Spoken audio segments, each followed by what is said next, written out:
Three, two, one.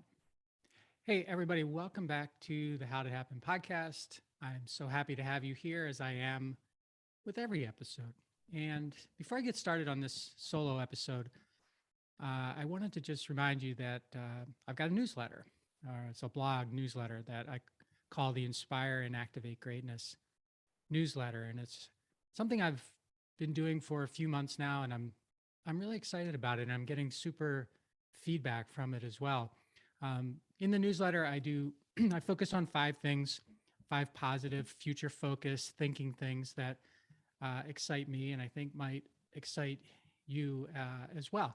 So if you're interested in subscribing, go to my website, mikemalatesta.com, and find the blog and subscribe, and you'll get one every Thursday in your email box. And if you do decide to do it, let me know what you think, because I'm always trying to make it as valuable to you as it is to me. And I never want to be disconnected there or misaligned. So feedback is good. Let me know what you think. So this short episode is about walls.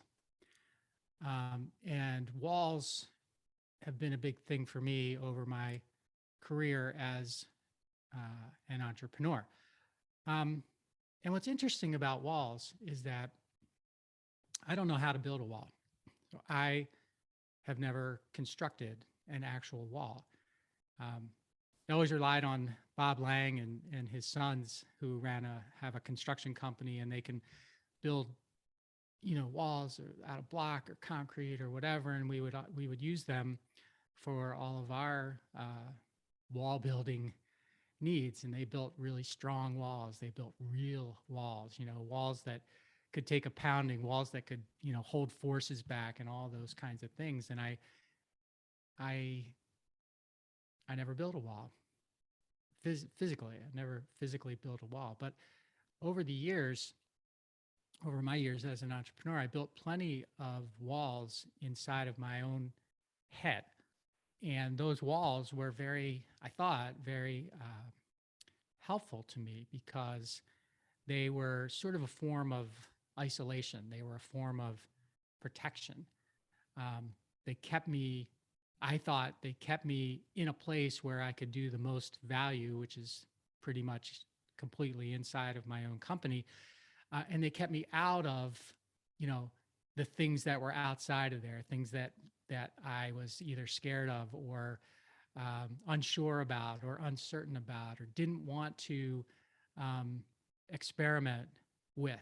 So I kind of used those walls as both a way to keep me keep me focused on doing the best job I could do for my business, and also to keep me from being out of my comfort zone.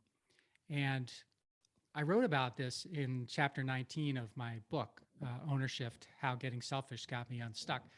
And I'm just going to share a little bit about that, what I wrote, with you, and then I'm going to tell you why I've changed my thinking about walls. My mind operated its own block wall 3D printer. The walls it made were invisible to everyone but me. They were strong and kept growing, taller and deeper. I realized what had happened. I'd built tall, strong walls to insulate me from the outside world. Ironic. I'd been so fortunate to avoid prison after the indictment, granted the gift of freedom.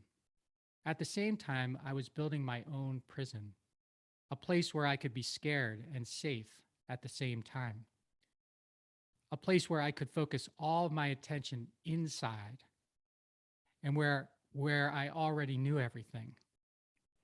In the valley, the uncertainty valley, which I talk about in the book, I realized that I was afraid to venture off the grounds and exist on the other side of my walls. It's no wonder I couldn't see what my future was. The walls obstructed my view in all directions. So maybe I'm the only one who deals with, self-built walls inside of my mind, but I doubt it. My guess is that we all have these things.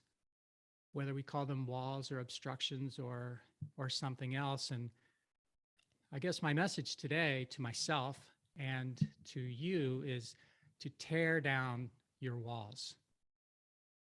Tear them down. You know, pretend you're in an excavator and you've got a big heavy ball on the end of it and you're just swinging it back and forth and you're hitting those walls and you're just taking them down, because walls keep you inside.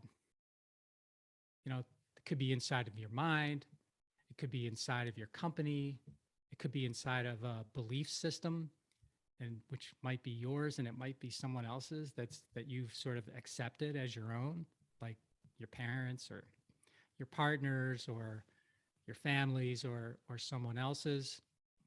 It could be inside of a past or inside something else that holds you back. The life that you're capable of leading, the life that you're capable of living, the capabilities that you are capable of achieving are almost, you know, I want to say that they're always, but I think they're almost always outside of whatever walls you've constructed and whatever walls you're living inside of now.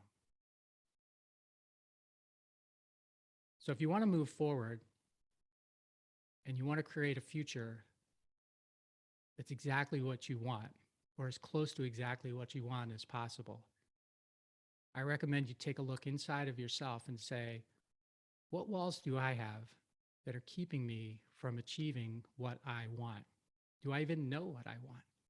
Knowing what you want is a good first step to getting outside of the walls that are keeping you from it. Do I even know what I want? And then whether it's, you know, on your own or with some help from a coach or a colleague or a group, really start thinking about how you can deconstruct those walls. Even a little bit at a time, at a time. Start chipping away at them, and start to see that what's out there behind whatever walls you've constructed. That's where the real power is. That's where you can find and become exactly what you want to find and become. And that's not just for you personally, for your company, for your family, for your relationships, whatever. So don't be like me, and I hope you're not. Let's get rid of those walls. Let's get rid of the isolation. Let's get rid of, past belief systems or anything like that that's standing in your way. And let's bust down those walls and get exactly what you want. Until next time, thanks for listening. I appreciate you.